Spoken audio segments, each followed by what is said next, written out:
안녕하세요. 3분 성막입니다. 오늘도 여러분의 삶이 성소로 변하고 여러분의 자리가 지성소로 변하는 은혜가 있기를 바랍니다. 청년들을 만나며 가장 많이 듣는 질문이 있습니다. 그것은 바로 예배는 어떻게 드려야 합니까? 라는 질문입니다. 이 질문은 매우 심플한 질문이지만 이 질문에 대한 대답은 그리 심플하지 않습니다. 여러분에게 한번 물어보겠습니다. 예배는 어떻게 드려야 합니까? 이러한 질문에 대한 대답을 오늘 본문 말씀을 통해 찾아보도록 하겠습니다. 먼저 우리 다 같이 출애굽기 39장 30절을 읽어보겠습니다. 또 순금으로 거룩한 패를 만들고 그 위에 인장을 새기듯 여호와께 거룩이라고 새겼습니다. 여기서 말하는 거룩한 패는 대제사장이 쓰는 관, 쉽게 말하면 제사장이 쓰는 모자 전면에 달린 성물을 의미합니다. 그런데 이 거룩한 패가 바로 순금으로 만들어졌기 때문에 이것을 흔히 금패라고 부릅니다. 그런데 중요한 것은 이 금패에는 여호와께 거룩이라고 적혀 있었다는 것입니다. 바로 이것을 통해 우리는 앞에서 던진 질문, 예배는 어떻게 드려야 합니까? 라는 그 질문에 대한 대답을 발견할 수 있습니다. 너무나도 당연한 말이지만 우리는 하나님을 만나는 예배 가운데 거룩함으로 나아가야 합니다. 왜냐하면 하나님께서 거룩하신 분이기 때문입니다. 레위기 19장 2절은 이렇게 기록합니다. 이스라엘 온 회중에게 말하여라. 나 너희 하나님 여호와가 거룩하니 너희도 거룩해야 한다. 사실 하나님께서 이스라엘 백성들에게 요구하신 모든 것들은 바로 이 거룩이라는 것으로 수렴합니다.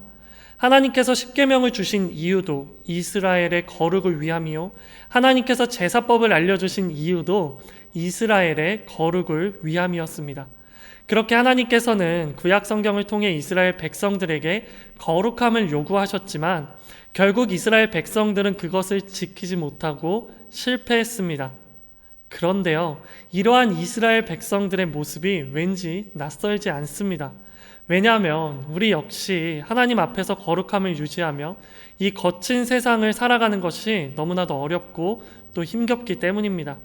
그래서 우리는 종종, 아니요, 사실 너무나도 자주 거룩함을 잃고 죄에 빠져 허덕이곤 합니다.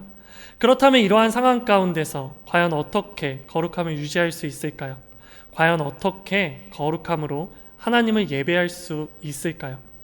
도저히 알지 못하고 깨닫지 못하는 구약의 이스라엘 백성들에게, 그리고 우리들에게 신약 성경을 통해 하나님께서는 거룩할 수 있는 방법에 대해 직접 말씀해 주십니다.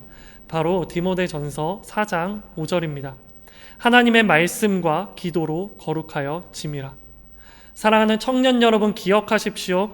오직 말씀과 기도로만 거룩해질 수 있습니다.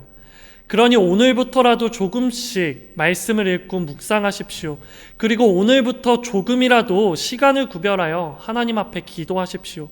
그렇게 여러분이 시간을 구별하고 장소를 구별하여 하나님의 말씀을 읽고 기도함으로 엎드려 나아갈 때 하나님이 거룩하신 것처럼 여러분도 조금씩 거룩함으로 변화될 것입니다. 저는 여러분 모두가 그저 이 3분 성막 영상을 보는 것을 넘어서서 실질적으로 하루의 시작을 큐티로 시작하며 하나님의 말씀을 더 깊이 묵상하고 그 묵상함으로 주신 은혜를 가지고 기도함으로 나아가는 여러분 한 사람 한 사람 되기를요, 예수님의 이름으로 축복합니다. 3분 성막이었습니다.